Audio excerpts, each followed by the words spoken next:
Sayanda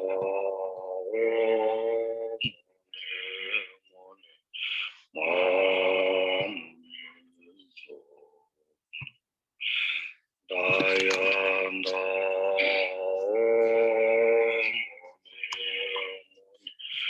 Maham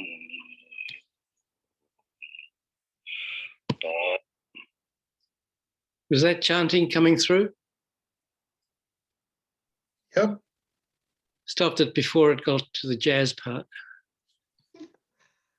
Was there jazz next? There was last week when it ran out. I think I put up the short version instead of the long one. Who is it that was singing? Do you know? Pardon? Oh, do you know who it was that was chanting? Lama Yeshe.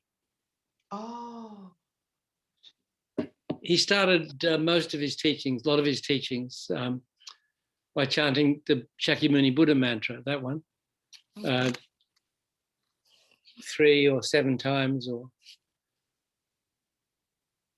whatever the spirit moved him. nice. He has such a deep, deep-chested sound to his. Yeah, it's for his students who knew him, it's quite evocative.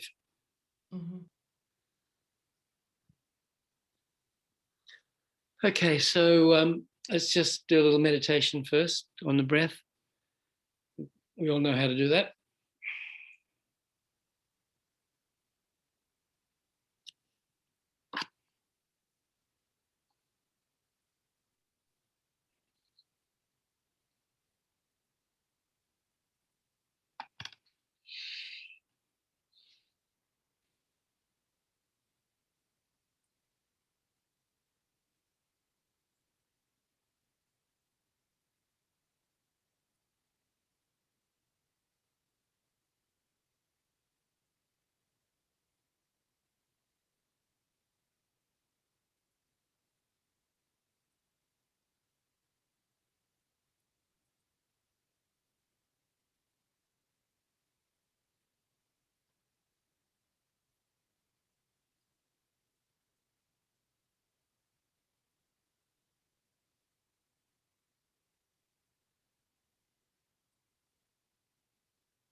So let's set a bodhicitta motivation for this evening's session, just very briefly. The purpose of my life is to lead all sentient beings from suffering to enlightenment.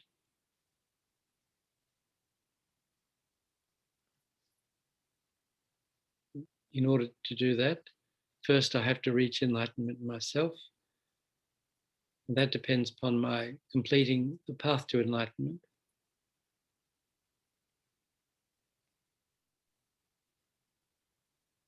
Because of my beginningless negative karma, I'm certain to encounter obstacles along this path.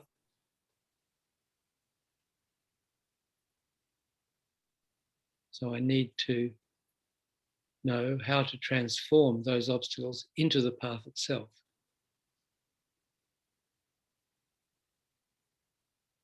How to transform suffering into happiness.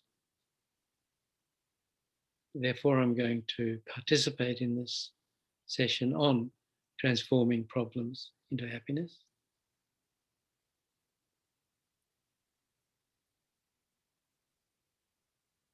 In order to overcome those obstacles and reach enlightenment for the sake of all sentient beings.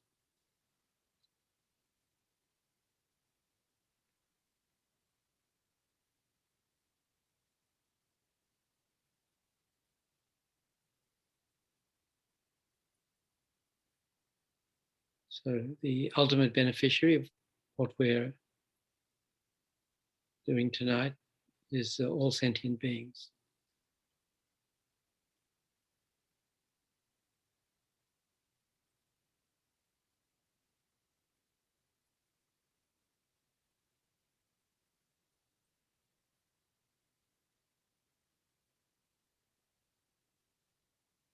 Okay, thank you. So we've been going through Lama Zopa Rinpoche's teachings here, transforming problems into happiness.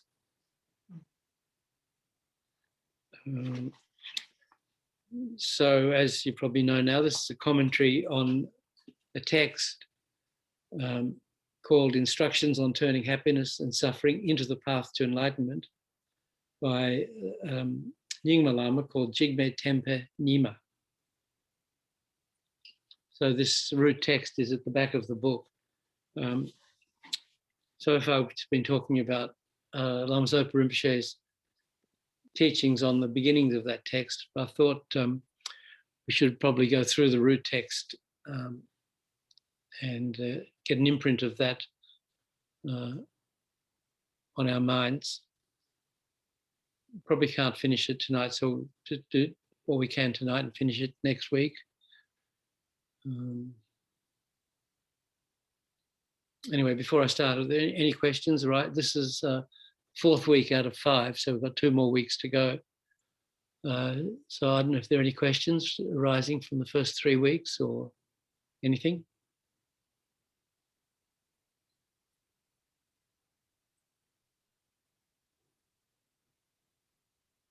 Anybody been thinking about it? Anyone transformed any problems in the last 7 days? Of course, since I'm just jumping in the middle of your class, so I'm just listening for now, and maybe I'll have questions later. Pardon? Yeah, later. Okay. Yeah. Yeah, you don't have to have a question, but I've definitely had the problem of transforming problems. You know, I was sick for like 4 days, and I just lost one of my neighbors, and another neighbor isn't doing that well, and it's just like everything's all at once, you know. yeah, it can be like that. Is this to do with the COVID, or it's just? No, one of my friend Denise has just got breathing problems, and the other man, he passed away of pneumonia. So it's just, you know, can come at any time. You never know. So this it's an interesting point. the problems that these teachings show us how to transform should be our own problems. I think, and so when it says we should, like to say, Rinpoche says, we should, when we think we should learn to like problems like we like ice cream. When it's a friend or a neighbor getting ill or dying, then that, I don't think that's something we should like ice cream. That's should provoke a different response, I think, from, it's like, can think, well, first, I think we should have compassion for that person and the person's friends and family.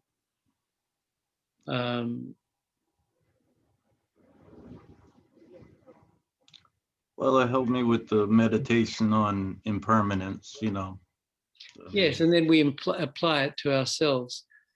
I think I mentioned one time before, the FPMT have this site called Prayers for the Dead. Mm-hmm. It's fpmt.org/PFD. So if somebody dies that or even if you don't know, or a friend or relative, you can put their name on that list, and His Holiness the Dalai Lama will do prayers for that person, and a lot of other people do prayers, and then the Sangha in Lama Zopa Rinpoche's house in California will make tsatsas, the little votive tablets, with impressions of deities or stupas or different things that they do, dedicating to that person's good rebirth. And the person, then there's a list that gets emailed to anyone who subscribes. So sometimes that's how you find out somebody you knew died. It's the first time you find out is by seeing that person's name on the list. But so there are two things that benefit from receiving those emails, apart from the newsworthiness of it. One is to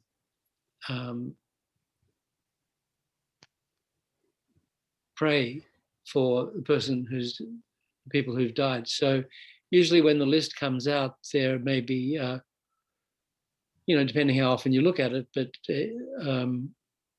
every time it comes out, there are probably 2 or 3 names. And if you don't look at it for a few days or a week, there could be 8 or 10 or more names since the last time you looked at it. So what Rinpoche suggests is that we pray for those people who've died. So, I think for the people who've died since the last time I looked at it, and all the people are already prayed for, and all sentient beings, in fact. So I think you can broaden it like that. You think, may this person or may these people be reborn in a pure land where they can reach enlightenment. And if not, so there are pure lands in which you can reach enlightenment, and there are pure lands in which you can't reach enlightenment. But you receive, as a bodhisattva, you'll receive teachings, and enlightenment can come later. So Rinpoche says, if you can't be born in a pure land where you can reach enlightenment, then it's quicker to get enlightened by receiving a perfect human rebirth, like the one we have now. Perfect human rebirth. And so, may those people be reborn in a pure land where they can receive enlightenment. And if not, then may they receive perfect human rebirth, meet Holy Mahayana Guru, practice Dharma, never again be reborn in the lower realms. So also specify that, and quickly reach enlightenment for the sake of all sentient beings. So that's just a little prayer you say for people who've died by looking at that list. And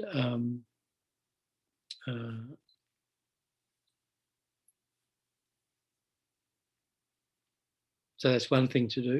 And the other is to think visualize your own name on that list, because sooner or later it could well be there, maybe even sooner rather than later. And, then think, just imagine other people, if other Dharma friends or other people finding out, oh, God, Nick died. So, and to remind ourselves that, it won't be long before we are on that list. So,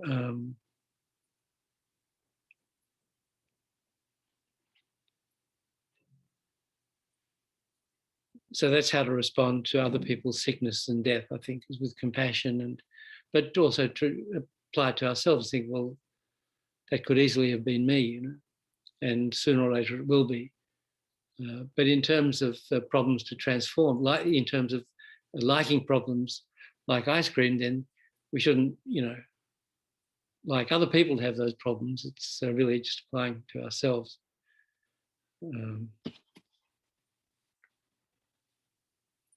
So normally we don't like to have suffering and problems, but we need to, since we can't avoid them, then we need to learn how to respond positively.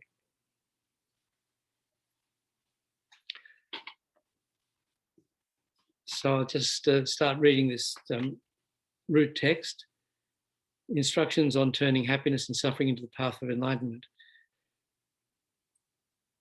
So he starts off by paying homage to Avalokiteshvara, homage to Arya Avalokiteshvara, through the recollection of his virtues, which are celebrated thus.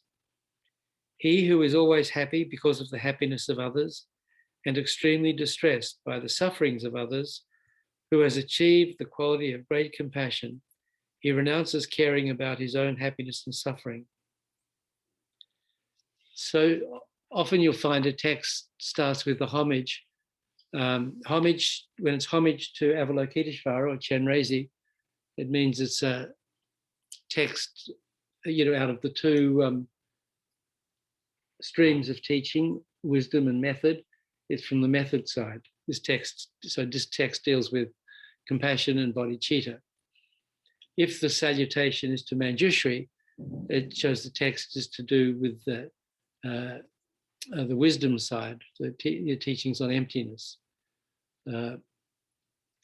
If the homage is to Shakyamuni Buddha, I don't remember what that means. Could be that it's a text to do with discipline or Vinaya, the pratimoksha vows of conduct, but I'm not sure.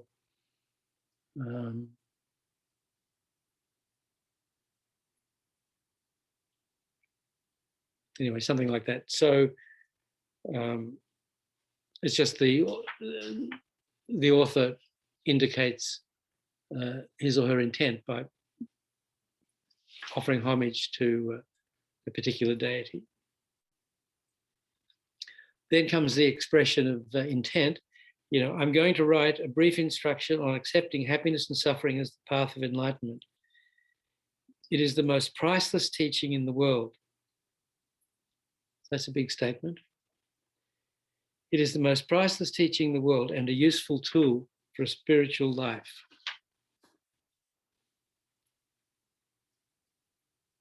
So first section is the way of accepting suffering as the path to enlightenment. So this is divided into two, by means of relative truth and by means of absolute truth. So by means of relative truth first.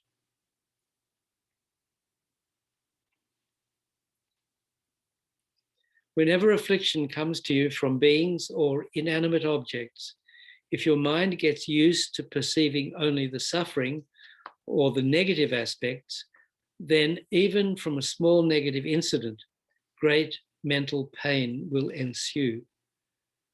For it is in the nature of indulging in any concept, whether suffering or happiness, that the experience of this happiness or suffering will thereby be intensified.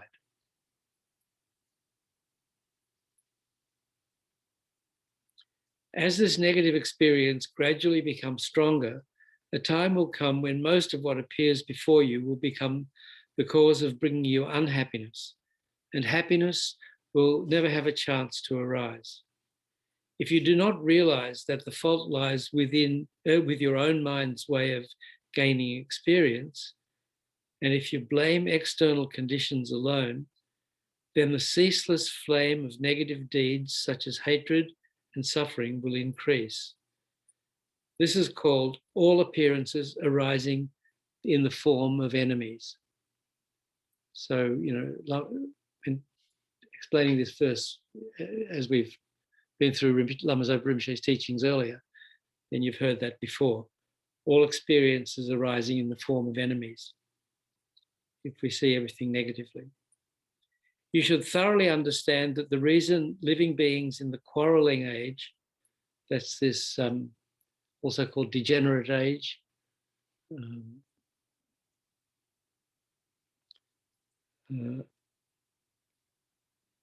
you should thoroughly understand that the reason living beings in the quarreling age are afflicted by suffering is fundamentally related to the weakness of their discriminative mind.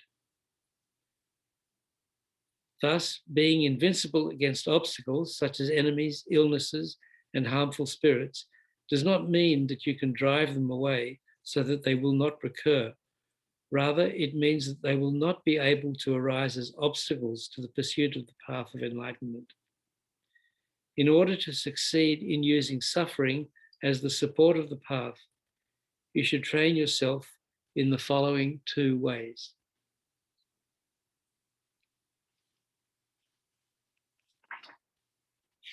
So the two ways are reject the state of mind of exclusively desiring not to have suffering.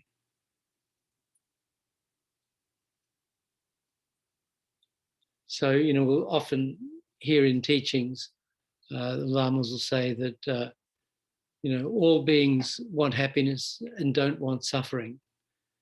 But if we're obsessed with not wanting suffering, then that just makes it worse and doesn't help us escape from suffering at all. So reject the state of mind of exclusively desiring not to have suffering. And the second is developing the attitude of being happy that suffering arises.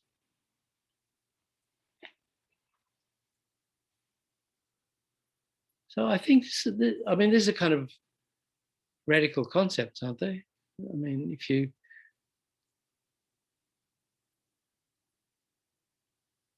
go out on the street and start telling people they should wish for suffering and enjoy it when it arises, I think, you might get locked up or voted into office, maybe. Anyway, it's, crazy talk, they would think. So the first one, reject the state of mind of exclusively desiring not to have suffering. Develop again and again the conviction that it is useless and harmful to feel anxiety and to dislike suffering by regarding it as totally unfavorable. Then again and again, with strong determination, think, from now on, whatever suffering comes, I shall not be anxious, and gain experience of that.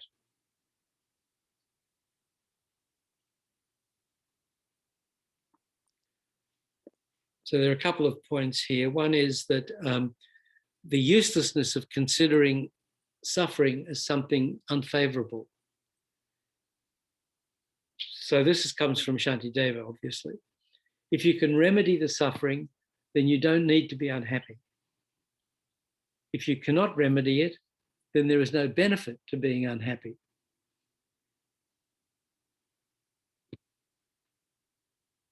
So if you can remedy the suffering, don't be unhappy, remedy it. Do whatever it takes to apply the remedy and get rid of it that way. If you can't remedy it, then there's no benefit. It doesn't help. It just makes it worse. It's, suffering on top of suffering. So that's the first point, the uselessness. The second one is the great harm of considering suffering as something unfavorable. If you do not feel anxious, your strength of mind can help you to bear even great sufferings easily. They will feel light and insubstantial, like cotton, but anxiety will make even small sufferings intolerable. For example, while you are thinking of a beautiful girl or boy, even if you try to get rid of desire, you will only be burnt out.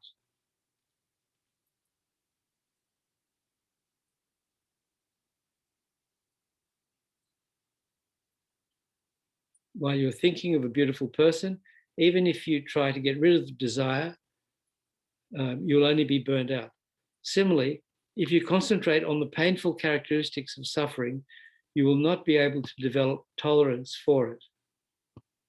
So, as it is said in the instructions on sealing the doors of the sense faculties, that's a teaching, I'm not familiar with that. Instructions on sealing the doors to the sense faculties. In that text, it says, your mind should not fasten on the negative characteristics of suffering. Instead, you should gain experience in keeping your mind in its normal condition and remaining in its own state.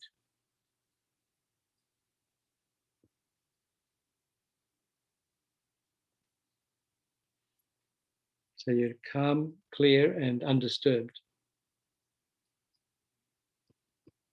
So that we need to train our mind in that.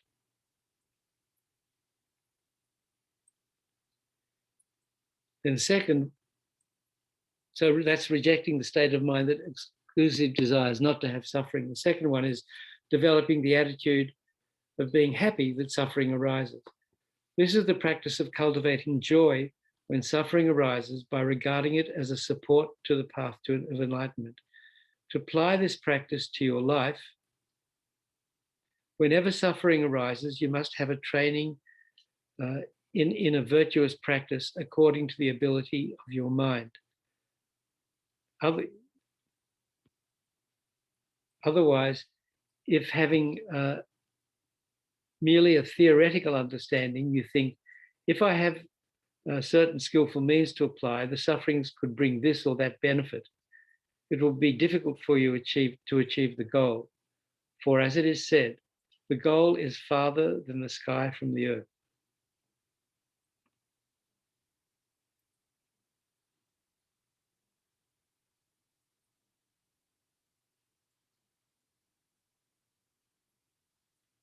I think it comes later, but we need to understand that there are such practices, and we need to practice them with small sufferings, or even imagined sufferings. Imagine ourselves in an accident or with some serious disease or whatever, pain or loss or whatever,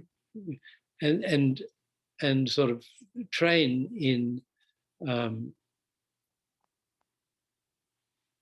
being happy that suffering has arisen. If we wait until some huge catastrophe befalls us and then start to try and practice, we won't be able to do it. So it's, like learning to train everything. You start small and get better with practice.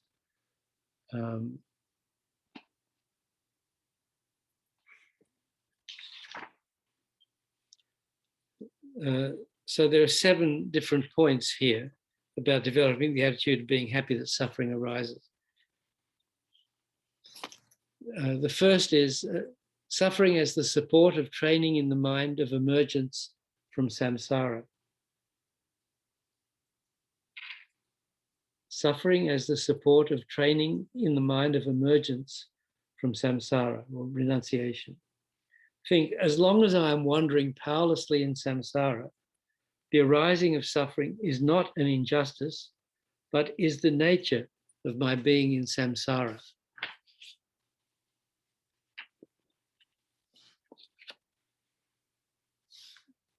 So, if we stick our hand in a fire and we get burnt, we can't blame the fire, because the fire's nature is to burn.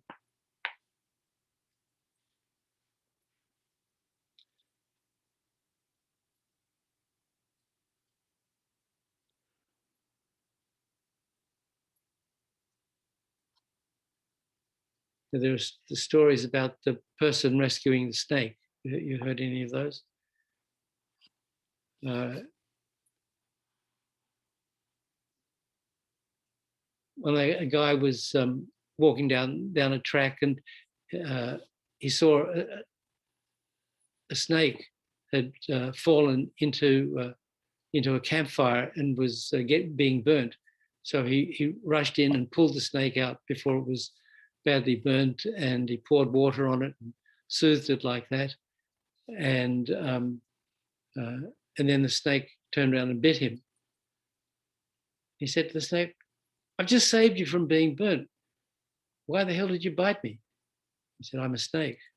This is what I do." So like that. Develop revulsion towards samsara by thinking, if it is difficult for me to bear even the little sufferings of the happy realms, then how can I bear the sufferings of the lower realms? So, that's very true. It's like the sufferings we experience, even big sufferings in these, in the human or in the God realms. There aren't that many big sufferings in the God realms as such, but even the worst sufferings we can experience as a human are sort of blissful experiences to beings, would be blissful experiences to beings in the lower realms. There's such a huge difference. Alas, samsara is an endless and bottomless ocean of suffering. With these thoughts, turn your mind to liberation.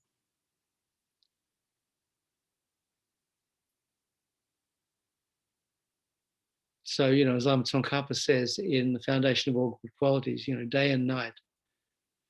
If day and night all can think of is being free from samsara, then that's we've achieved the realization of renunciation. Suffering, second point, suffering as the support of training in taking refuge.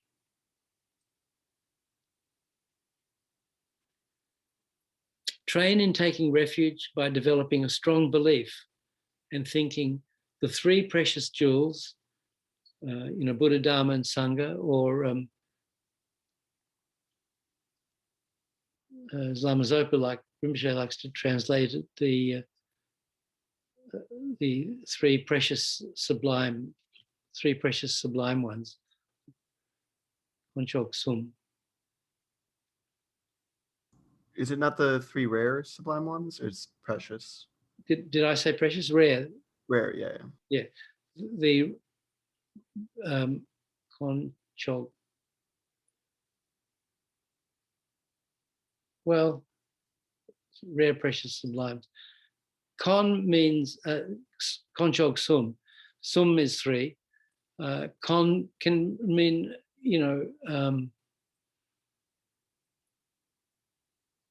like a jewel. That's where the three jewels comes from, the idea of the jewel. But jewels are precious because they're rare, If diamonds were a dime a dozen, they wouldn't be precious, and they wouldn't be rare. And Konchog means supreme or sublime. Konchog Sum. Anyway, here it's translated as the three precious jewels. This was translated by, anyone know Tulku Tunduk? Lama, Nyingma Lama, who lives in Cambridge. Not sure if he's on faculty.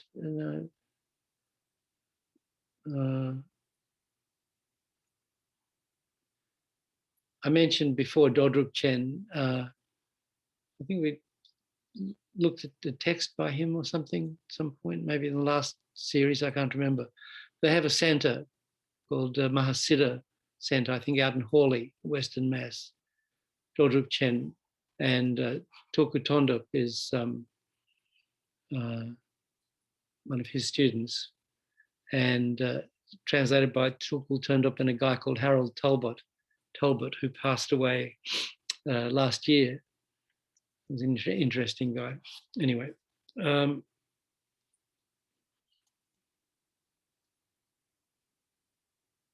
The three precious jewels are the only unbetraying refuges for those endangered by these kinds of fears throughout their succession of lives. From now on, I will always depend on the refuges and will never renounce them in any circumstances. So generally they say there are two causes that impel us to take refuge in Buddha, Dharma, and Sangha. There's one sort of pushing us from behind and another pulling us from in front. So pushing us from behind is the fear of suffering of cyclic existence, fear of the lower realms, or the fear of the upper realms as well, fear of the fear of being in cyclic existence altogether. So whether it's just fear of the lower realms or fear of cyclic existence itself,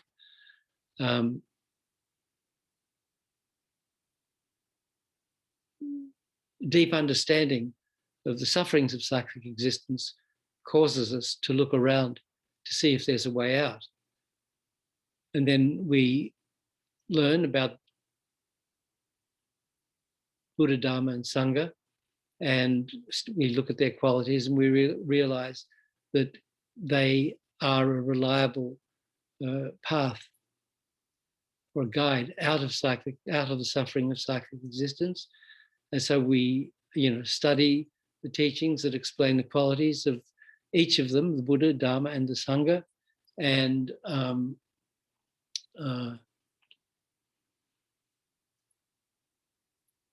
we meditate on that, and then we develop the understanding that they really are an unbetraying solution to the sufferings of samsara, and we generate sort of an understanding faith, not a blind faith, an understanding faith in Buddha, Dharma, and Sangha, and their ability to guide us from suffering altogether and lead us to liberation or freedom from the lower realms, if that's what we're seeking. So those are the two causes of refuge, fear of cyclic existence and full confidence in Buddha, Dharma, and Sangha to guide us from it. And sometimes in the Mahayana, a third cause is added. So the fear of, generally, when we talk about two causes and the fear of cyclic pushing, that's just, fear of our own suffering in cyclic existence. But if we have a broader mind, if we have a Mahayana mind, we also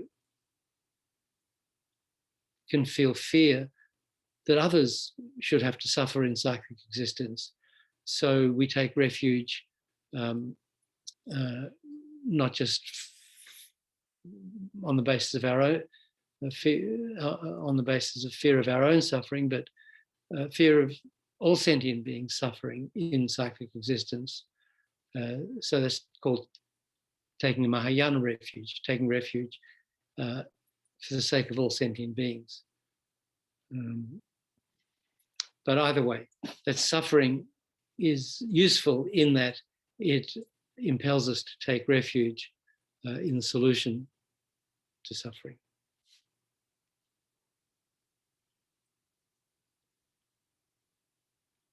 And never renounce them under any circumstances.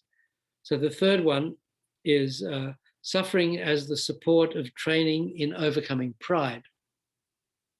Eliminate your pride and contempt for others, which are inimical to gaining any merit, by realizing, as discussed earlier, that you don't have any control over your own destiny and that you have not transcended the enslavement of suffering. So it's true, we really don't know. We've got, a huge beginningless collection of negative karmic imprints in our mind stream, and we never know which is going to ripen next or which is going to ripen when.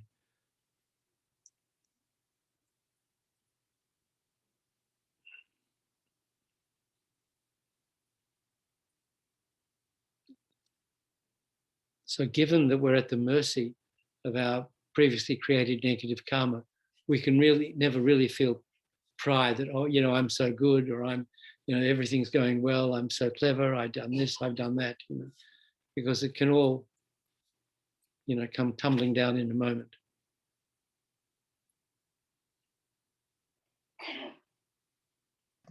I had a question. Yeah. So even though you, in a sense, don't have control over your destiny in terms of propelling karmas or the various, fully realized propelling, conditioning, etc., karma is constantly affecting you from past lives. Can it not be said, at least, that if you focus on cultivating good karma in your own lifetime, you can create propelling karmas and conditioning karmas that will lead to better chances of you continuing on the path in future lives? Yes. Say that another way. If you begin on the dharmic path in this current life and practice virtue and good karma, that karma will still equally have an effect on conditions in later lives, like conditioning your environment and making it more likely for you to do good in future lives. Right. So, I mean, the reason that there are so few humans and so many animals, for example, just talking what we can see, is because being human or being an animal, or an insect or a bird or a fish or whatever, all these different beings in the animal realm, those rebirths are, as they're results of causes. And there are so many animals because the cause to be reborn in the lower realms is so easy to create. And the reason there are relatively few humans is because the cause to be born in the upper realms is much harder to create. And, it's to do with habit. We've been creating mostly negative karma since beginning of time. So that's our natural state, is to create more negative karma. Just it's what we do. We do everything with attachment, for example. We have every moment of the day we have attachment for this, attachment for that rising. And when it's not attachment, it's because our attachment's been frustrated. We get angry or irritable or upset. So either way, we're creating negative karma of attachment or negative karma of aversion. And of course, those are based on the wrong conception of self and ignorance. So the fundamental way to look at Dharma practice is we have to stop creating negative karma.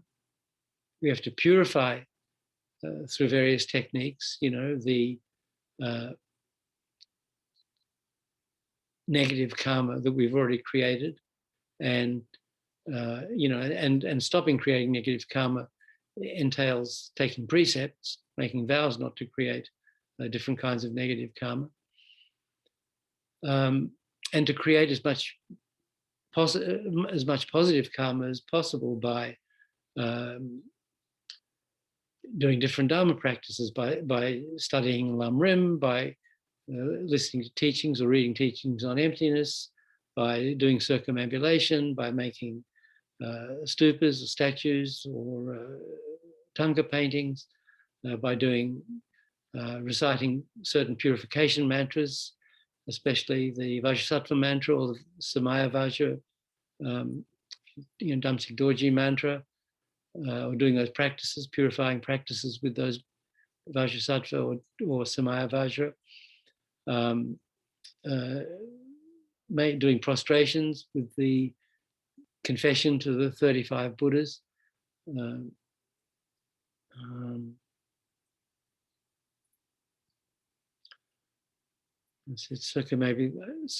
Generally, they say there are 6 sort of general categories of creating merit or positive karma. So, without painting myself into the corner of 6, I think I mentioned most of them just there. So, so that's what we're supposed to be doing, and the more positive karma we create, the more negative karma we purify, the better our chances are of receiving perfect human rebirth like this one, meeting a teacher, meeting the Dharma, and continuing our practice. And that's why we're here in this life, because in many previous lives, in many previous perfect human rebirths, as Lama Zopa also says in Foundation of All Good Qualities, says this perfect human rebirth is received only once. That's not meant literally. It's kind of making the point that it's so rare that it might as well be only once, But if we understand what it takes to receive a rebirth like this, perfect human rebirth, where we have, a healthy body, a healthy mind, where we're born human, obviously, where we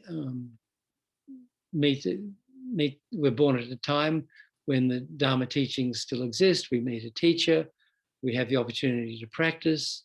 We're not driven by having to search for food and shelter 24/7. We have a certain amount of leisure that we can study and practice Dharma and don't have to obsess over our meeting our daily needs. If we know what went into creating this life, as well as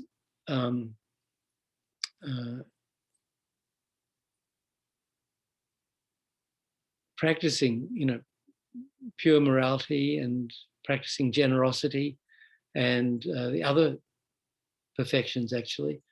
And then, as well as doing these Dharma practices, we also made very strong prayers.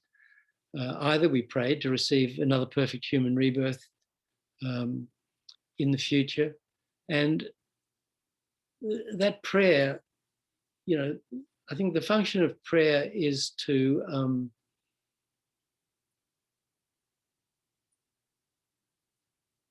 link the created cause with its result.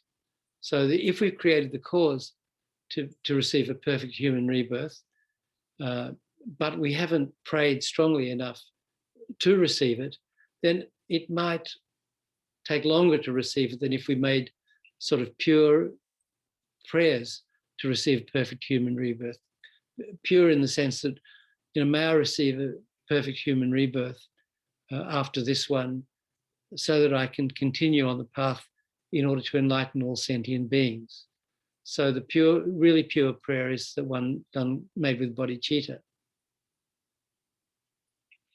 Or we don't even have to specifically pray for a perfect human rebirth. If we just pray all the time and dedicate to receive enlightenment for the sake of all sentient beings, or we pray, may I become a Buddha, for the sole purpose, not for my own benefit, but for the sole purpose of enlightening all sentient beings, then,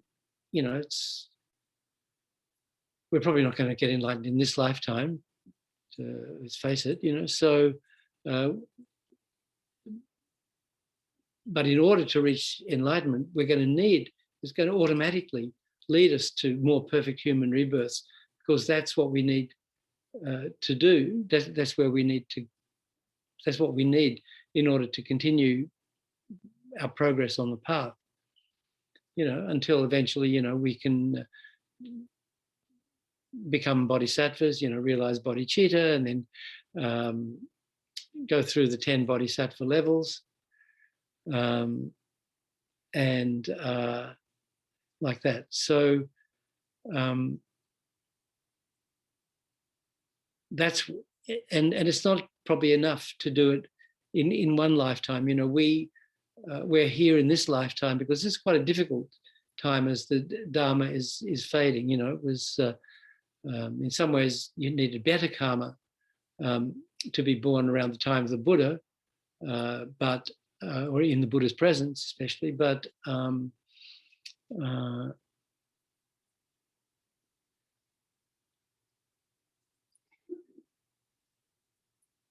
these days there are far fewer people practicing Dharma than there were back then, a couple of thousand years ago. So in a way, it's harder to be born in this at this time than at other times when the Dharma is flourishing. Anyway, to receive this perfect human rebirth, we need to have had not just one, but several previous perfect human rebirths, and we practiced really hard, and we practiced purely, and we made fervent prayers to receive this life that we find ourselves in. We don't remember any of it, of course. We have no idea. But in fact, if you think about it, it's obvious that that's the way we've come. So if we don't practice Dharma in this life, it's just such incredible waste. All that hard work that our previous lives did, and all those strong, pure prayers that in our previous lives we made to finish up in this situation, if we don't take advantage of it, if we don't make further progress, it's a kind of a tragic waste. It's a huge loss. There's no, as Shantideva says, there's no greater loss than receiving a perfect human rebirth and then not practicing Dharma. So I don't know. Was the answer to your question anywhere in there, Trey? Yeah, I think so. I guess when they are, I'm assuming that was this is Shantideva we're talking about, was or I'm not sure who you were quoting in saying that we don't have any control over our fate in terms of like karmic actions. But I guess when they're quoting everybody there. Quoting everybody, all the Buddha, from the Buddha down, every teacher would say that. Yeah, yes, I guess I'm distinguishing between, you still have free will in terms of, it's up to you whether or not you practice the Dharma. That is something you have control over. What you don't have control over is the fruits of karma and lives past eventually inevitably ripening. Yeah, we have, free will is a kind of a strange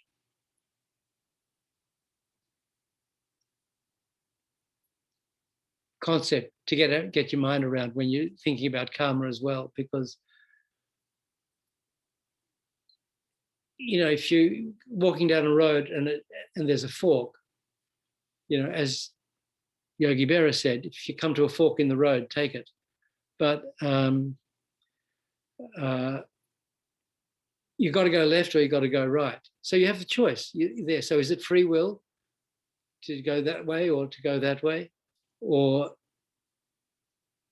once you've decided to go that way, was it karma that took you there because there are certain experiences down that way that you don't have down that way? Or if you go down that way, you have experiences that you don't get that way. So, but still, you're there at the corner, you have to make the choice. So whether it's really free will or whether it's the sort of karma pushing you in that direction that you finally decide on, I don't know, maybe it doesn't matter. But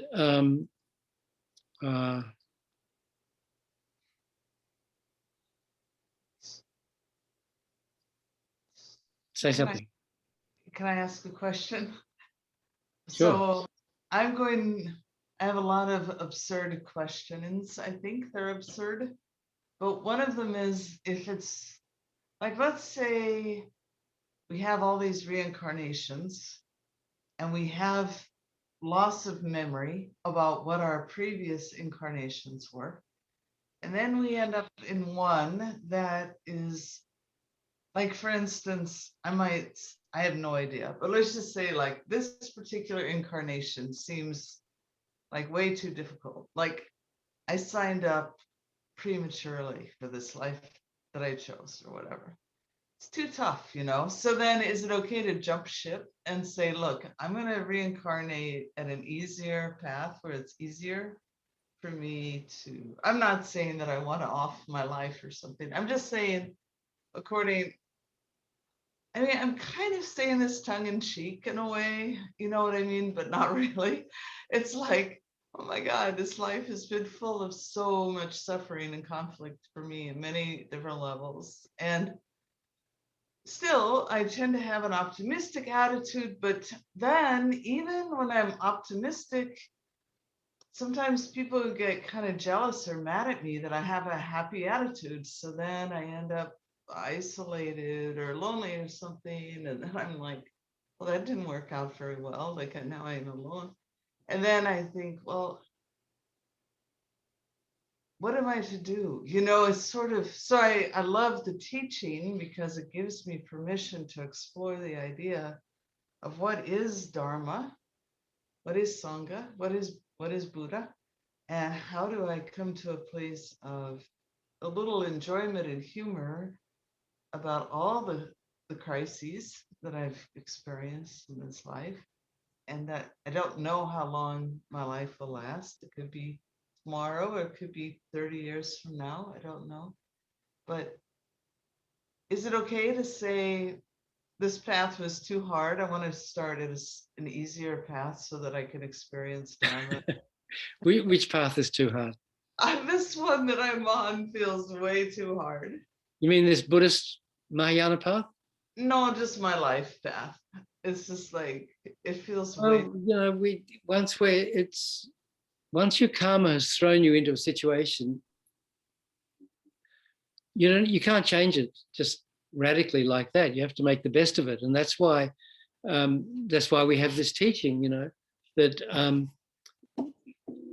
because suffering is inevitable, we have to learn to like it and make it useful, and not let it get the better of us. You know, in terms of what other people think, I mean, it's like, depends who they are, but you know, the people whose opinions count, if other people's opinions count at all, would be our teachers, you know, the lamas, you know, His Holiness or Lama Zopa or Geshe Tenle or whoever your teachers are, you know. But ordinary people, you know, we're all deluded. You know, why would we place any value on what deluded people think? They're deluded. You know, it's like Atisha said, you know, if you want to know what you were in your previous lives, look at your life now. And that's kind of what I'm saying, was saying, that, you know, we look at our life now, we're human, we're born at a time when the Dharma teachings exist, we have an affinity for the Dharma, we take teachings, we try to practice. That shows that we've had similar lives in the past, and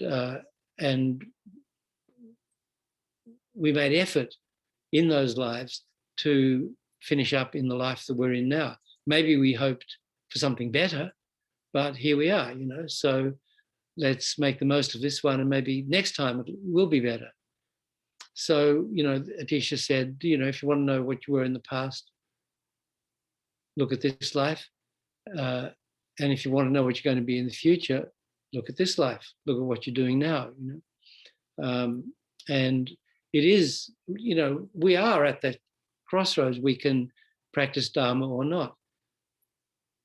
You know, I've been watching people come to teachings, you know, for nearly 50 years.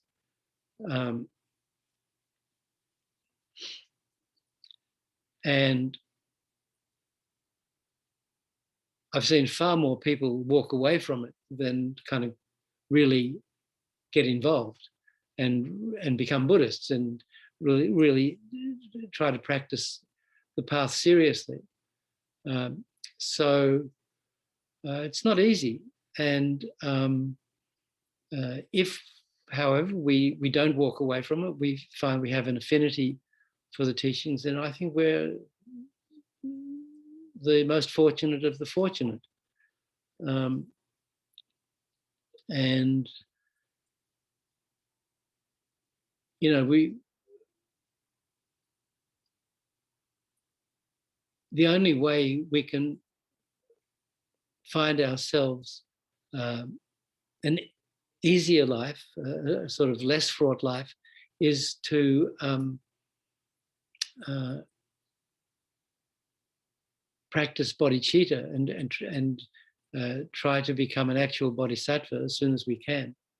And because the bodhisattva path is the one that leads from happiness to happiness, increasing happiness. And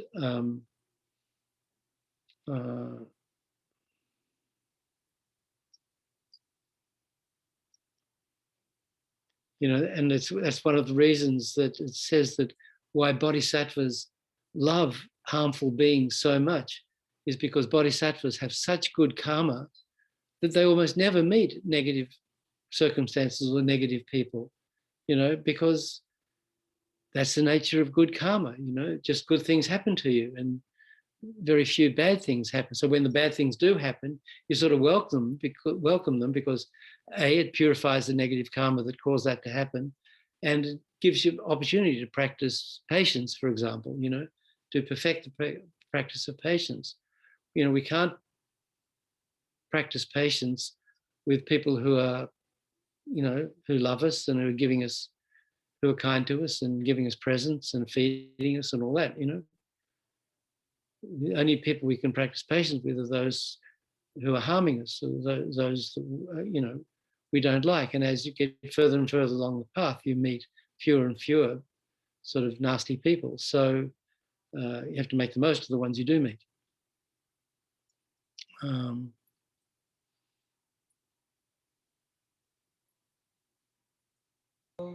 That's very helpful. Thank you. Sure. Makes a lot of sense to me. Yeah. Yeah, we have to love that we've met the Dharma, whatever else our life is, that's kind of the most important part. And we should really try and, imprint our mind with the teachings as much as possible. And in that way, so we have sort of a magnetic attraction for the teaching. So when we die and when we're reborn out of our control, it's more likely that we'll be drawn into a situation where we meet the Dharma again. So, studying the Dharma, practicing the Dharma, supporting the teachers, supporting the Dharma Center, supporting Buddhist publishing,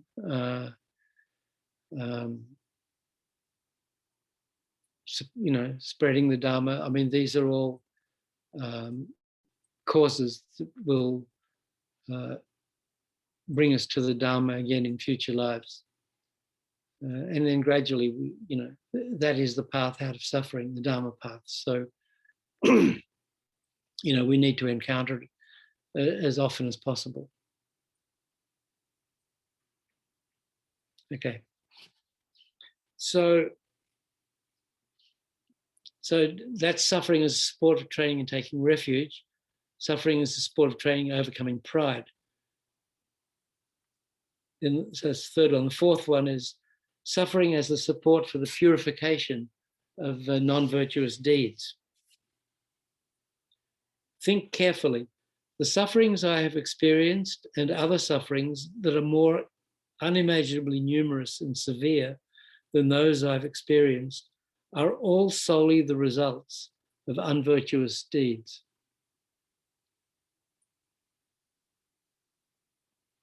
So the sufferings we're experiencing now and the sufferings that we can't even imagine that we've experienced in the past and that we will experience again if we don't do something about it are all the result of negative karma, of having our negative karma.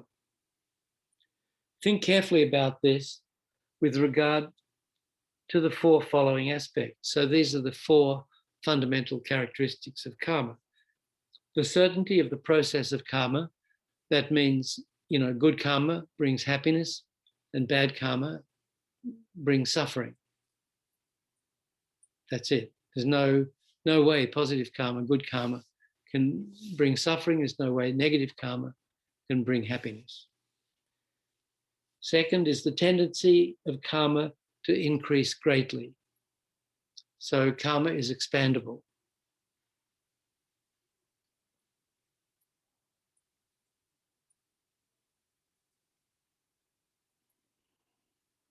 So there's a story of when the Buddha was going on an alms round, a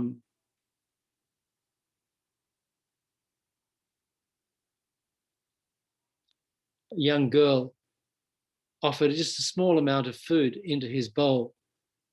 And the Buddha said to her, sort of made a prediction that because of this offering, she would be born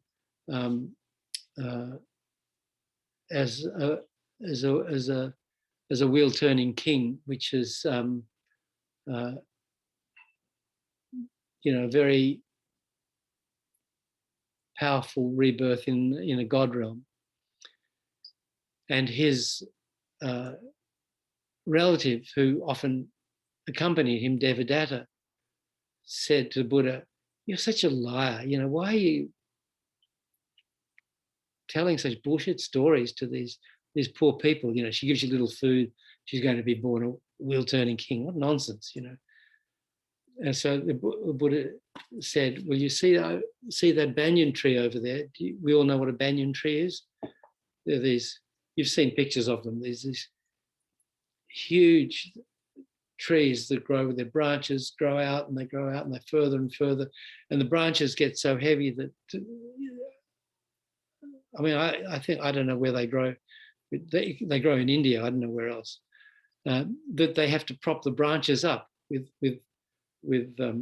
stakes. They sow and they grow more. And there was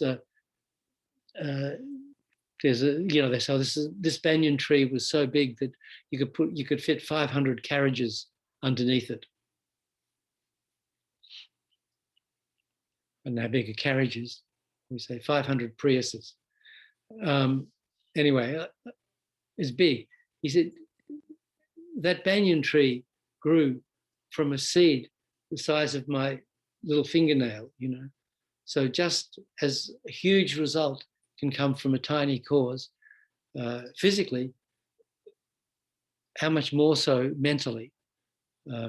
So that was the Buddha's answer to that criticism, and explained that karma has this tendency to expand. So Pabonka Rinpoche mentions in Liberation in the Palm of Your Hand, I think that, the karma of killing a mosquito, if left unpurified, after 2 weeks, it's kind of festered until it has the potential of having killed a human being. So that's why, we're told that every night, at least, every night before we go to bed, we should do a purification practice to purify any negative karma we've created during the day. So even reciting the Vajrasattva mantra 7 times, I think, the long mantra can at least stop negative karma from multiplying. So, so just as positive karma, has that expandability that the Buddha mentioned to the young girl, the negative karma has that, is also expandable, like Pabonka Rinpoche explained. Hello? Huh? I had a question. Yeah. Is that similar, or that reason, sorry, is that process of multiplying karma kind of an explanation for, I had a bit of confusion when I was initially reading some Buddhist texts. I think even in How Things Exist, which is a series of talks that Lama Zopa Rinpoche gave, and he was giving some examples of some mantras and prayer practices, and saying, oh, this is a very powerful mantra / prayer. This can, this can purify like a quarter or like a half kalpa's worth of negative actions. It's so powerful. And the thing that confused me, I was like, well, that just seems very easy. I just say this a bunch of times, that purifies all the karma, but is that multiplying effect similar to the reason, like, even though we have so much, even though those mantras or prayers can be very powerful in purifying negative karma, that there's just so much of it that it's kind of just a drop in the pan? Yeah, I think it's like that, because, you know, if you think that we've been creating negative karma since beginningless time, I mean, there's no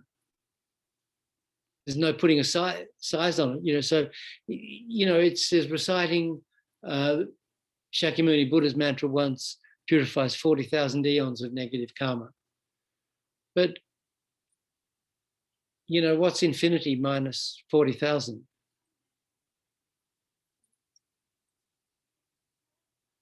Bob, you're the mathematician here.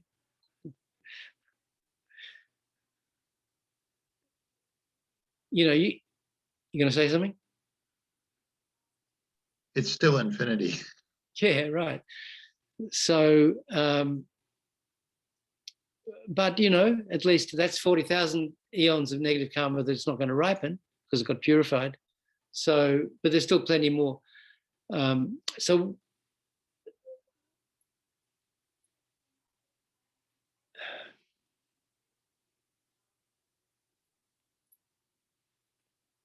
we're not going to purify all our negative karma bit by bit, 40,000 eons, 100,000 eons, countless great eon, you know, bit by bit like that, you know, because you can never get to the end of it that way. But what we can do is understanding that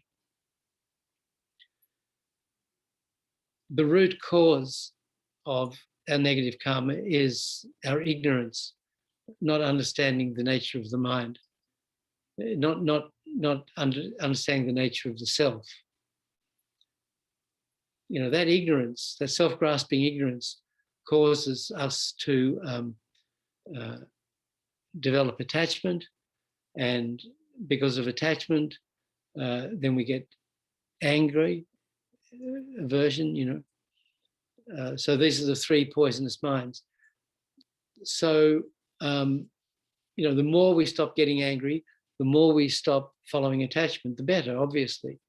But it still doesn't solve the fundamental problem. The only way to really purify all the karma in kind of one fell swoop is to realize the ultimate nature of our own mind, to realize the emptiness of our own mind, to you know, transcend our ego, to overcome the self-grasping ignorance, you know, the ignorance to think that there's a real I, that, you know, the I am self-existent, I'm independent.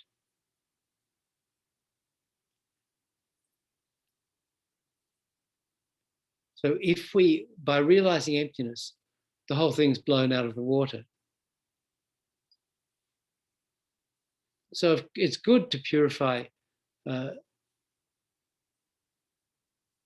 eons and eons and eons of negative karma through doing these different practices, you know, studying teachings on emptiness, meditating on emptiness, circumambulating holy objects, you know, doing prostrations to 35 Buddhas, you know, each of whose names, when recited just once, purifies tens of thousands of eons of negative karma.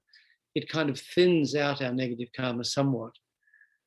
But ultimately, the only way to escape altogether is to realize, and to stop creating more, is to realize the ultimate nature of our mind. But in order to do that, we need an enormous amount of merit, and we need, you know, a lot of purification. So it's kind of a multifaceted process.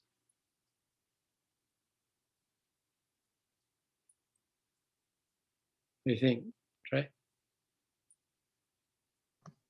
Yeah, I think that explains it perfectly. I think I kind of came to a similar conclusion as we had gone on and on. I was like, oh yeah, like surely when he says this, he doesn't actually mean, yeah, you can just say a bunch of prayers and receive enlightenment, because that obviously would not be in fitting with the goal of the path or any of the things we know about karma. Yeah, I mean, look, we're in this kind of inconceivably vast system. I mean, physically, the universe is in. You say the universe, it's infinite. There are, even in this, there are countless billions of galaxies, and in this galaxy there are billions and billions of planets and of solar systems. So that space and time is beginningless and endless. We're this tiny dot,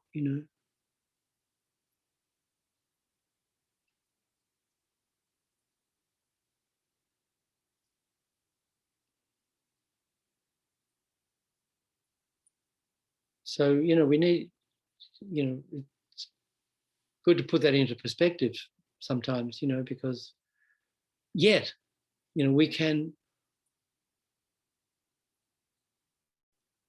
develop our mind to a state where we can understand and see the whole thing.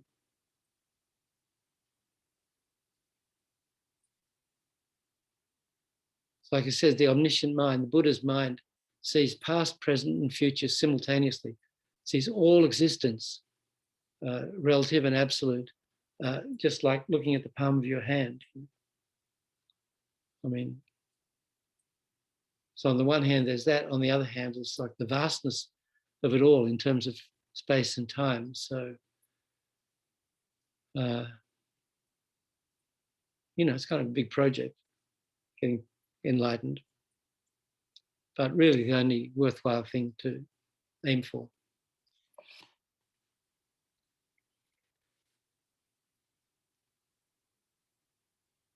So the third attribute of karma is that you will not encounter the result of what you have not done. So, if we don't practice Dharma, we'll never be enlightened. If we want to be wealthy and we haven't practiced generosity, we won't be wealthy.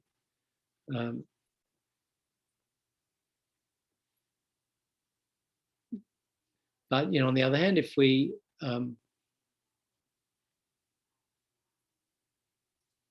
don't create the cause to have a short, diseased, brutal life and be killed, then we should stop creating the cause. We should stop killing others. We should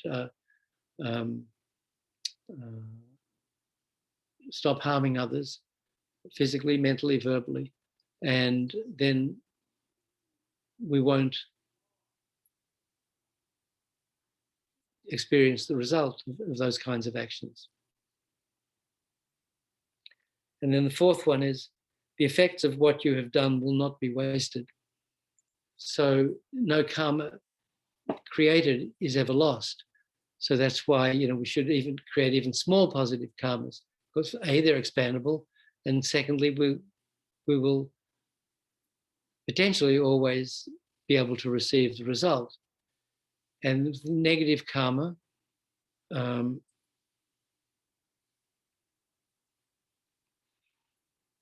even small, we should avoid creating even small negative karmas, A, because they expand, and B, because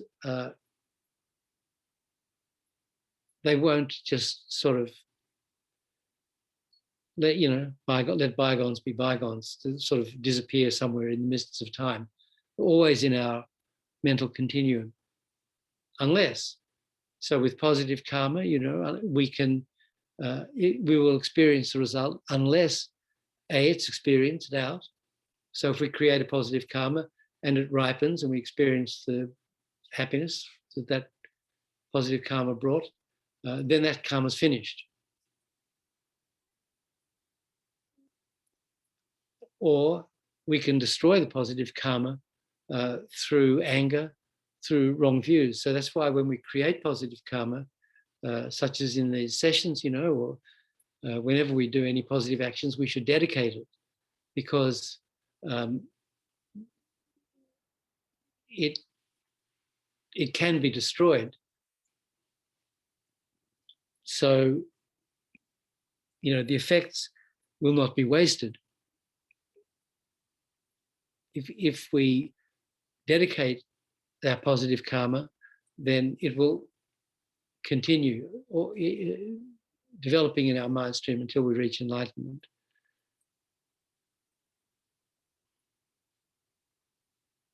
So with negative karma, it will also always be in our mind stream unless it's experienced out. So we have some negative karma ripens and we experience suffering, and then that's kind of finished that one. Of course, when we experience, usually when we experience negative karma, negative karmic result, we react negatively, and so we create more negative karma.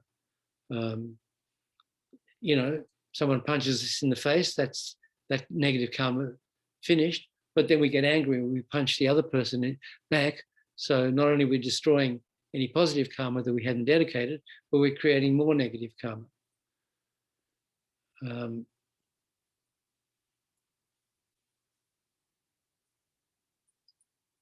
However, that first negative karma that caused us to get punched in the face, that one's finished. What we can do, though, is purify negative karma through these various practices, Vajrasattva and so forth. But then, as I just said before, but the ultimate way to blow all the negative karma out of the water is to realize emptiness. And then it's just all gone.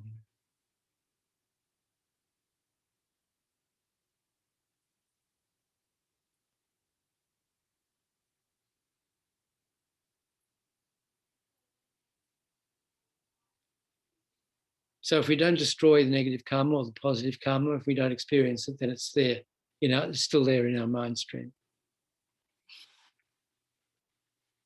just waiting to ripen. You should also think, if I do not want suffering, I should renounce the cause of suffering, which is non-virtuous deeds. So that's the point of this fourth point. Suffering as the support for purification of unvirtuous deeds. If I do not want suffering, I should renounce the cause of suffering, which is unvirtuous deeds. It's so obvious.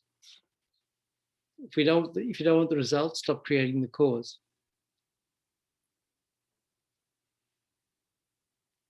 The problem with sentient beings is that,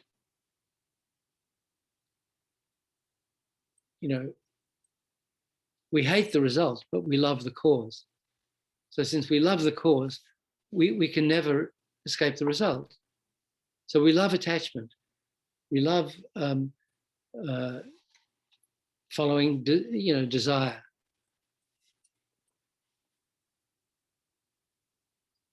And it's very hard to stop.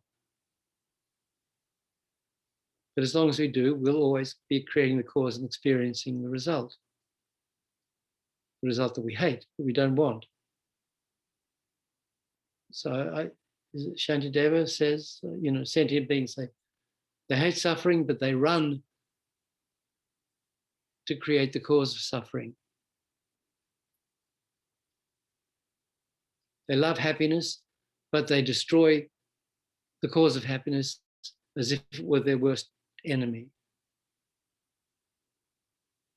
So practicing morality, generosity,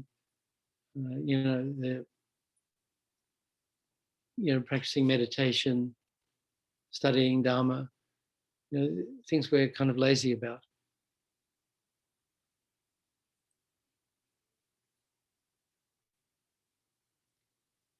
In this way, renouncing the cause of suffering, in this way, purify your previously accumulated unvirtuous deeds by means of the four powers. So we all know the four opponent powers.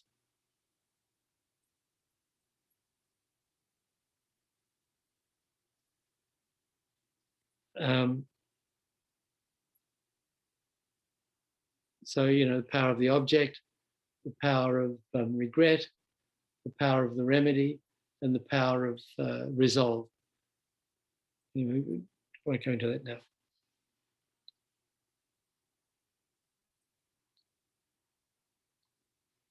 But this, this karma has 4 karmic results, remember? The throwing karma, then the 2 kinds of results similar to the cause, the result similar to the cause in experience, and the result similar to the cause in habit. And then the environmental result. So certain actions bring these 4 results. So if we want to purify those 4 negative karmic results, we need 4 opponent powers. So each of those 4 powers is the antidote to each of those 4 karmic results. We've talked about that a lot. And try to refrain from committing them again in future. In the future.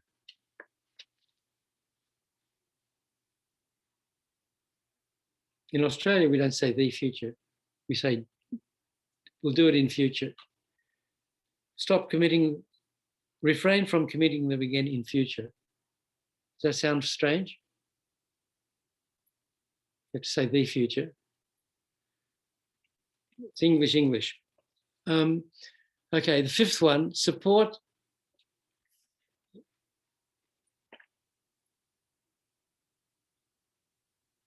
So these are under this heading, developing the attitude of being happy that suffering arises. So the 5th one is suffering as the support for attraction to virtue. So think long and carefully.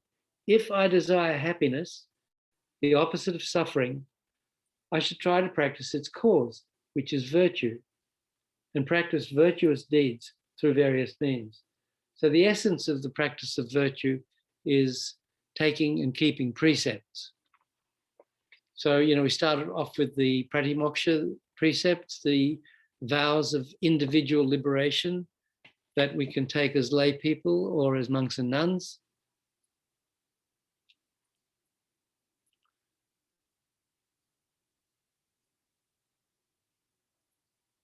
Or then on top of that, we have the bodhisattva vows.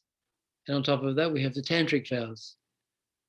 So, the pratimoksha vows is from the Hinayana, lesser vehicle practice, and the bodhisattva vows and tantric vows are from the great vehicle, from the Mahayana. And the bodhisattva, the paramitayana path, we have bodhisattva vows, and from the vajrayana path, on top of those, we have the tantric vows. So there are these 3 sets of vows, 3 levels of vows. But we need, even if we're practicing the Vajrayana, we need the pratimoksha, the vows of fundamental morality. And then on top of that, we take those vows, individual liberations, we take those vows and keep them in order to free ourselves from suffering. And if we want to practice the Mahayana path, on the basis of pratimoksha vows, individual liberation, we take bodhisattva vows and commit ourselves to enlightening all sentient beings.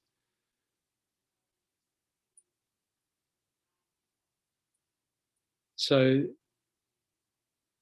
taking and keeping precepts is the essence of the practice of morality. And with respect to vows, the more we take, the better. The more powerful is the practice of taking and keeping vows. The longer we keep them, the better. The more purely we keep them, the better. And the more quickly we purify broken vows, the better. So there are these 4 things. The more you take, the longer you keep them, the purer you keep them, the more quickly you purify broken precepts, then that's the ideal practice of ethics or discipline or morality, whatever you call it.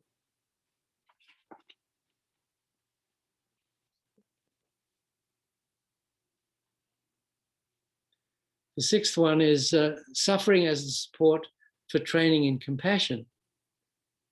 Think about other living beings who are also tortured by as much, if not more, pain as you are, and train yourself by thinking how good it would be if they too became free from all sufferings.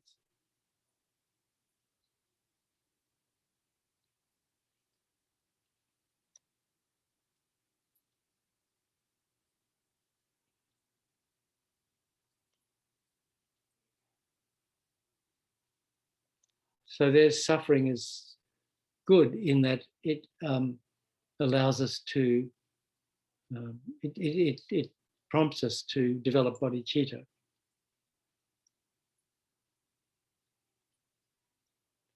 By this method of thinking, how good it would be if they too became free from all suffering. By this method of thinking, you'll also understand the way of practicing loving kindness, which is the intention to help those who are bereft of happiness.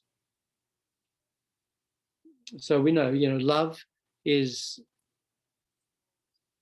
true love is wanting others to be happy, and wanting others, being concerned more for others' happiness than one's own. And compassion, pure compassion is wanting others to be free from suffering and being more concerned that others are free from suffering than oneself.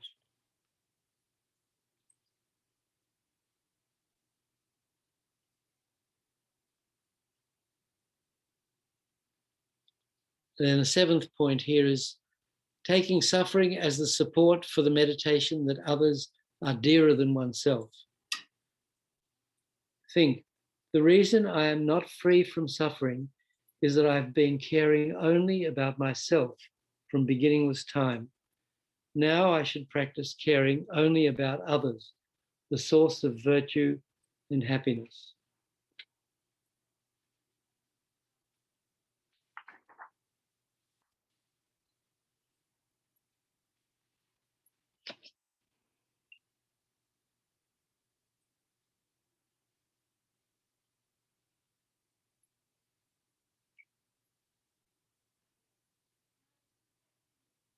So,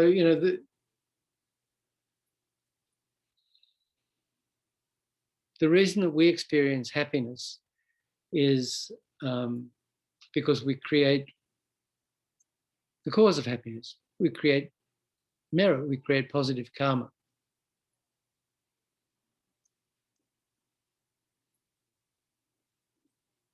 So where does that positive karma that we create come from?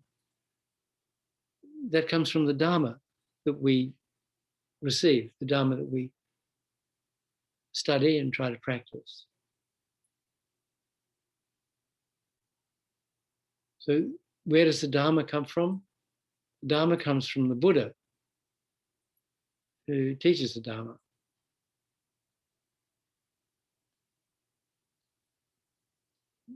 Where does the Buddha come from? The Buddha comes from Bodhisattva.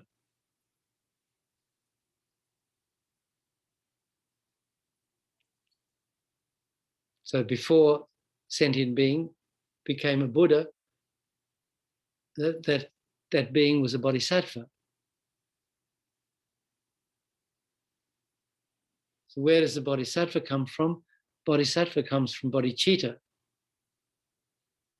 So only once we've realized bodhicitta do we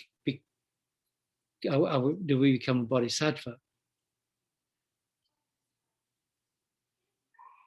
So where does the bodhicitta come from? Bodhicitta comes from great compassion. So great compassion develops into bodhicitta. What is great compassion? Where does great compassion come from? Great compassion comes from all sentient beings,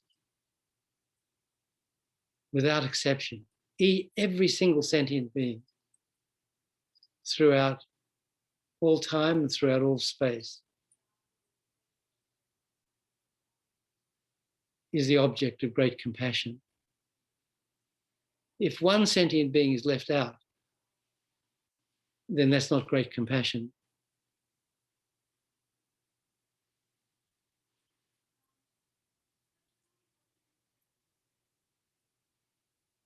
So that's how our happiness comes from all sentient beings. In a great compassion that some practitioner felt for all sentient beings, that practitioner developed bodhicitta, became a bodhisattva, became a Buddha, taught the Dharma, and we received the Dharma. We try to put it into practice, create merit, purify negative karma, experience happiness.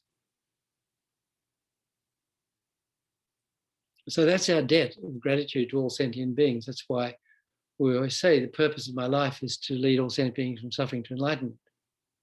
Because our own enlightenment comes from sentient beings in that same way. You know, enlightenment is the greatest possible happiness. But even minor happinesses like, you know, cool breeze on a hot day is the kindness of all sentient beings, because we created a merit, positive karma, to experience that cooling breeze. You know, and without the Dharma practice, we came from the Buddha and from all sentient beings, ultimately we wouldn't even experience that little happiness, that little pleasure.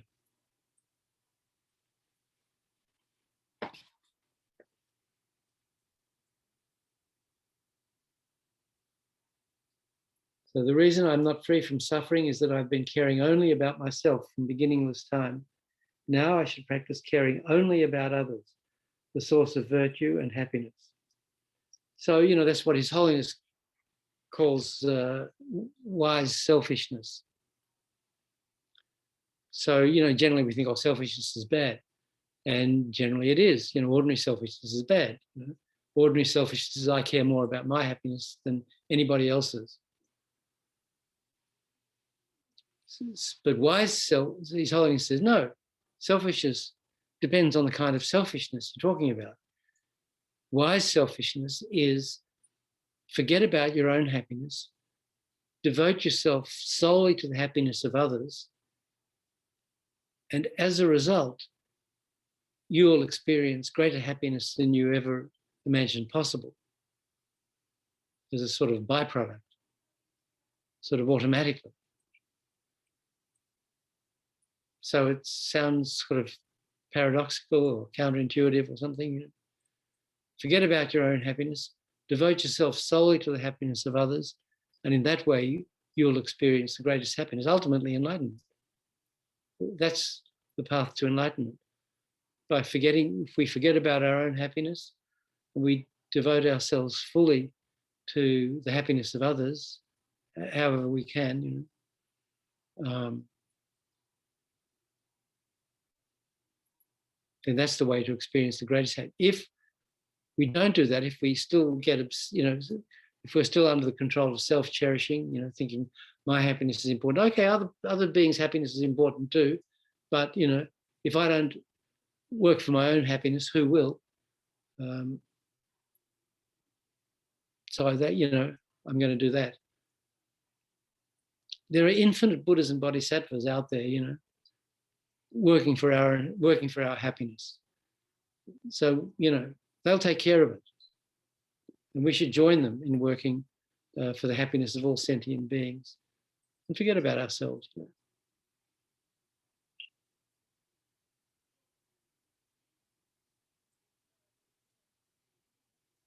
Kind of easy to say. A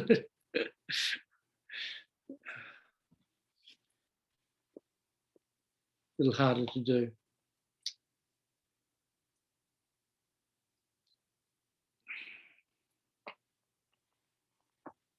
So that's the end of that section. So I think I'll stop here. So then we'll finish this text next week, and then Then there's a week off, and so the last one is next month. The last session, the 5th session in this Transforming Problems, is next week. Then 22nd is off, and then we start establishing a daily practice on the 29th, I think it is.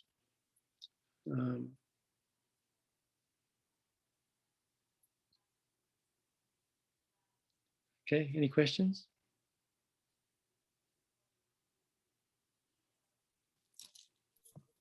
Oh, I had one, Nick. Yeah. Something I've thought about recently that I don't think has been fully explained in any of the texts I've read thus far is, as you said, there's infinite Buddhas and Bodhisattvas, and from various anecdotal stories and whatnot, there's various stories of, oh, they will descend at such and such time, turn the wheel of Dharma. I guess I don't fully understand if there are that many Buddhas in existence who could descend to any of the realms at will, why they would wait or not, all descend at once, help everyone, or in kind of, just let people suffer in samsara rather than, reincarnating to help them along the path. Well, how do you know they're not here already?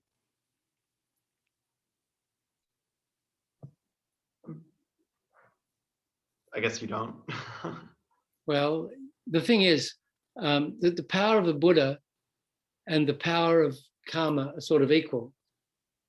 So the Buddhas have to work with our karma, and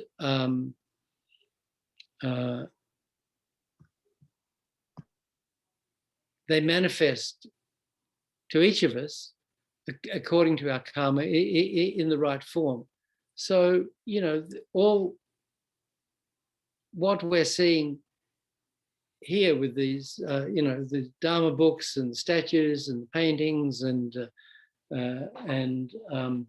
the teachings and the lamas, this is all the action of the infinite Buddhas. And the Buddhas can manifest, as Vajradhara said, that in the degenerate times I will manifest as the teacher. So we didn't have the karma to be born at the time of the Buddha, or we didn't even have the time to be born.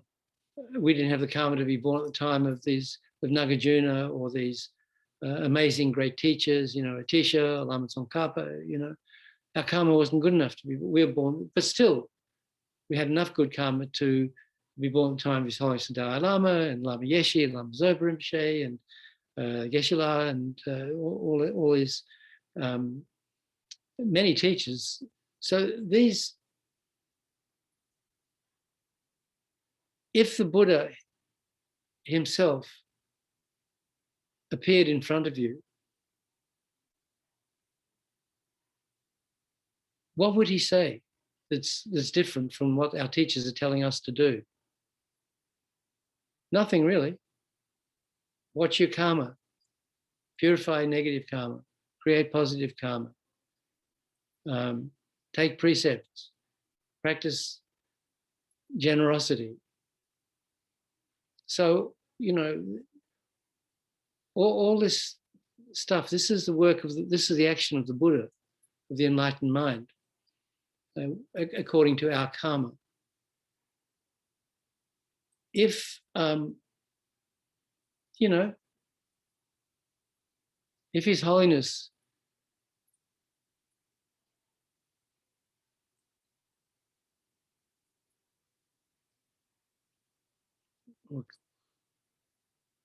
okay, I'll just make this up. I don't know if it would happen like if His Holiness went to Iran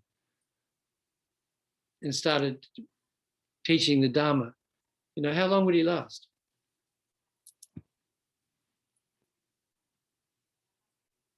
This is the Dalai Lama that we all love and revere, here, and freely accept teachings from. But that same person goes to another place they think is evil, think it's the devil, and they try to kill him, or imprison him,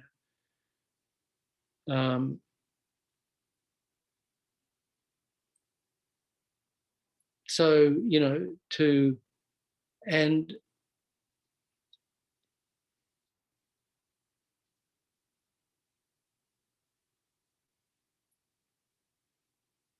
if the Buddha appeared to one of our rabbits and said, okay, recite Om Mani Padme Hum once. It's kind of simple. What's the rabbit going to do? He's going to poop on him. It's like, that's what the Buddha has to work with, So, the Buddha can appear and to, maybe the animals can see the statues or the pictures of the lamas, or they certainly hear mantras. We play mantras for our pets all the time to give them imprints of the Dharma, and hopefully that will eventually draw them to the Dharma teachings. Maybe many lifetimes ago, that's what brought us here. Many lifetimes ago, we were an animal who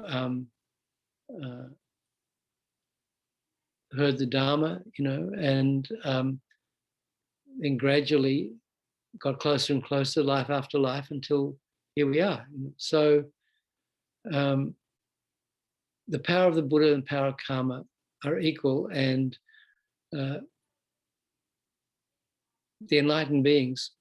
Look, if it were easy, if the Buddhas and Bodhisattvas want us to be enlightened much more than we want ourselves to be enlightened, even, they have more compassion for us than we do, because they see how pathetic we are much more clearly than we do, and how pathetic our little lives are here in psychic existence, grasping for this, grasping for that, and seeing the karma we're creating all the time, and seeing when we're going to die and how we're going to be reborn in the lower realms. They have much more compassion for us than we do.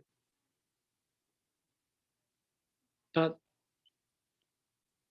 they have to work with our karma. So if the Buddha could wave a magic wand and purify our karma, we'd already been enlightened eons ago.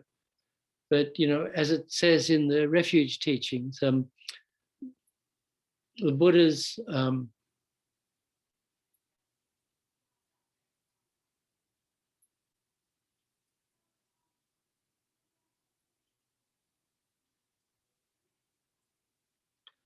can't remove our suffering by hand, like pulling out a thorn. They can't wash away our negative karma with holy water, and they can't transplant their realizations into our mind. The way the Buddha's guide is by showing us the Dharma. And then it's up to us. So they can show us the Dharma, we can say, oh, phew. Or they can show us the Dharma, we can say, oh, wow, that's what I've been looking for. So, so that's all I got for you, Trey, on that. Okay, guys, thank you very much. So, we started with bodhicitta. We read some of this text by Lama Zopa Rinpoche. So we've created a lot of merit. So before we destroy it through generating wrong views or getting angry or something, it's dedicated. So just see the merit we've created as this huge pile of jewels, so that we're going to put it in the bank, so to keep it safe. So I think, because of this merit, may I quickly reach enlightenment for the sake of all sentient beings.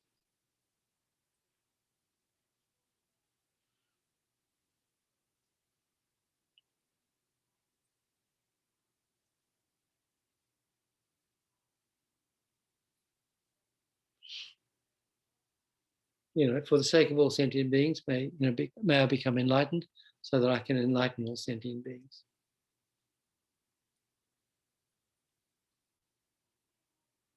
Okay, that's all, folks. Thanks again, and hope to see you next week. Thank you, Nick. If you need anything, you can email me. Thank you. Nick, that on the website, the Friday, what exactly is you're gonna be teaching, Oh. or Yeah, well, it's Friday's Tibetan New Year, yeah, and it's kind of special this because Lama Yeshe passed away right, on actually it was March the 3rd, but it was Tibetan New Year in 1984. So Okay. we have two commemorations, but it's more with Tibetan New Year since rumor has it that he was Tibetan. yeah. So that's we kind of remember Lama on, and plus it's kind of an auspicious time, Okay. But February the 12th is also the day that his incarnation, Mm-hmm. Lama Ursel, was born. Oh, So that has sort of, I don't know if that's happened, if those dates have coincided before, since Ursel was born in 85. So anyway, so they asked me to talk about Lama Yeshe. So we'll be here on Zoom okay. on Friday at 7, and haven't figured out what I'm going to say yet, but just tell a few stories, I guess. Nothing too heavy. All right. Well, Okay. we'll So see yeah, you come Friday. along. Same place, same time, All right, buddy. different Thank day. you. Okay, thank you.